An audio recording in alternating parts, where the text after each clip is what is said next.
動きには弱い。皆が切れる。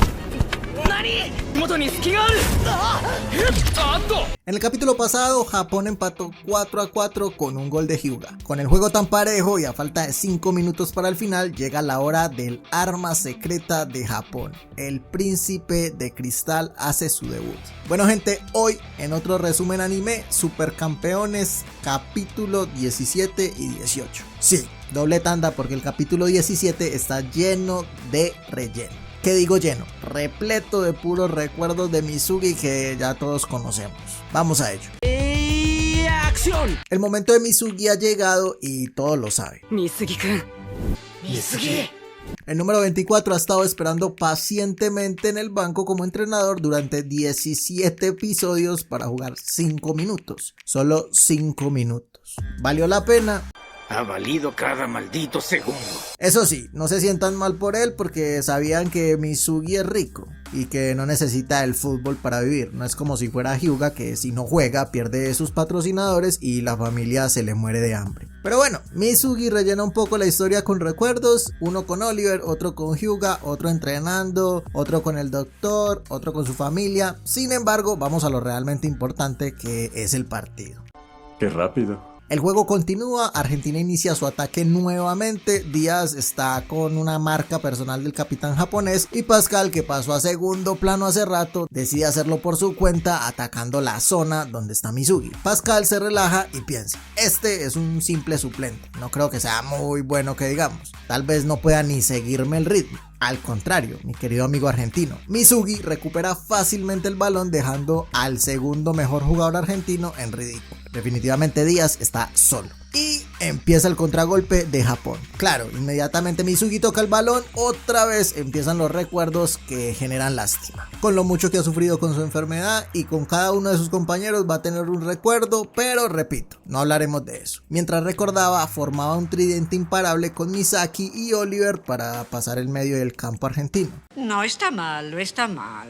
Se combinan con Hyuga que atrae la marca de los defensas y devuelve el pase al centro del área. Mizugi se la entrega a Oliver de primera, que es bloqueado por quien sino Díaz, que no se le despega ni para ir al baño. Sin embargo, Mizugi presentía que el tiro iba a ser bloqueado y se preparó para el pase de su capitán. Y ante la mirada de todos, el tiempo se congela y yo sigo hablando para rellenar un poquito porque la escena es muy lenta. Mizugi hace una chilena cubierta por la luz de la amistad y pone el partido 5-4.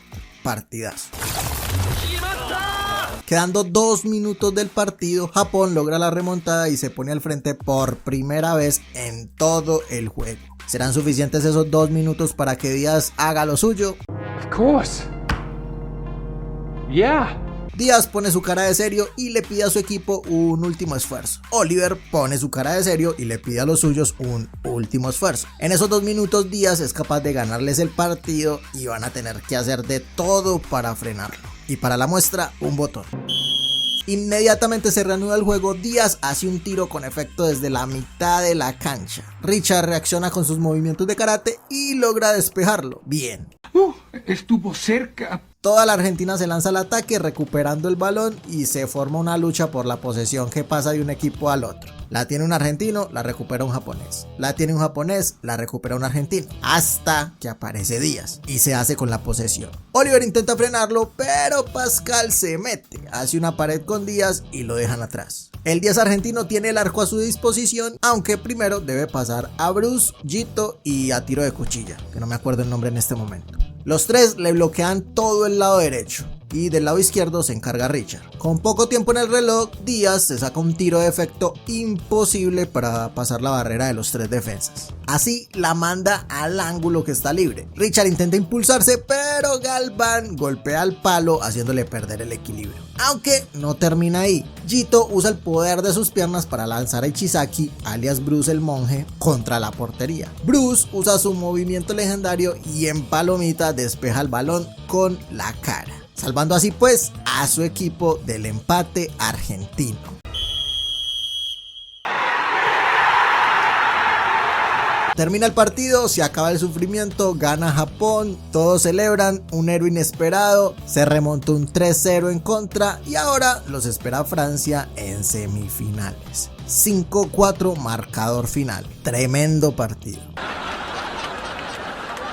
Por el lado de Argentina, 4 goles de Díaz y por el lado de Japón, 5 asistencias de Oliver, 2 goles de Hyuga, 1 para Misaki, otro de los hermanos Korioto y por último el de Mizuki. ¡Qué felicidad! Los que no están muy felices son los argentinos, a los que Díaz mira con odio por tener que cargarlos todo el torneo. No, mentiras. Sí están muy tristes, pero estaban jugando contra los protagonistas de la historia, entonces no había nada que hacer. En un fluidísimo y misterioso japonés, Díaz le pregunta a Oliver su nombre y muestra su respeto cambiando la camisa. Promete vencerlo algún día y listo. Quién sabe en el doblaje latino cómo le hablará Díaz a Oliver, pero como se demora mucho para salir, luego lo veremos. En fin, Díaz se va pensando en que Oliver es mejor 10 que él, porque mientras él solo se preocupaba por hacer goles, su rival se preocupaba por hacer mejor a sus compañeros. En fin, así llega al final la historia de Juan Díaz en el campeonato juvenil, eliminado con 9 goles y 0 asistencias. ¿Lo volveremos a ver? Ni idea. Si alguien sabe, déjenlo en los comentarios. Por cierto, dato que nadie pidió, pero que voy a decir, es que se llegó a un acuerdo de que todo el manga que existe de Capitán Tsubasa será animado tarde que temprano. Entonces, buena noticia. Sígueme para más datos que nadie pidió, pero que son interesantes. Ok. Escríbelo en el pizarrón. Por su parte, Tsubasa también reflexiona sobre el partido. Obvio, se siente bien por ganar, pero su objetivo es ser un mediocampista que ayude a su equipo haciendo goles. 5 asistencias no es suficiente para él. En fin, próxima parada, Francia en semifinales. Bueno, esto se pone interesante. En el orden de favoritos del torneo, todos dan como ganadora a Alemania, claro. Si algo llegara a pasar, tal vez Francia es la segunda candidata. Al fin y al cabo, son los locales. Con pocas posibilidades, Uruguay podría dar la sorpresa, uno nunca sabe. Y de último, entre los candidatos, como siempre, Japón. Cosa que le importa poco al equipo que está descansando en el hotel, mientras el Capi habla con su novia por videollamada. Algo que no pasa en la obra original porque ni celulares existían. Como sea, no le importa a nadie. Para darle desarrollo al personaje, Sanae está a punto de declarar su amor, pero los interrumpen Bruce y Misaki, dañando todo el momento romántico. Y el único que hay en la serie por lo que veo. ¡Oh, maldición! Misaki le cuenta a Oliver que Roberto está en Francia como entrenador del equipo juvenil de Sao Paulo y vuelve a Brasil precisamente el mismo día de la semifinal contra Francia. El Capi se queda pensando si lo quiere ver o no lo quiere ver una última vez. Eso sí, lo que nadie sabe es que mientras todos están relajados, el arma secreta alemana llega a Francia. Como si les hicieran falta jugadores, se les suma un arquero gigante llamado Müller. El arquero fantasma hace su aparición. Y bueno, gente, este fue otro resumen anime de Supercampeones. Ahora se viene Alemania contra Uruguay en la primera semifinal. Ya saben qué hacer, si les gustó y son nuevos en el canal, suscríbanse que me ayudaría un montón. Denle un like bien brutal, comenten, recomienden algo, toda la cosa. Muchas gracias por ver el video y hasta el próximo resumen.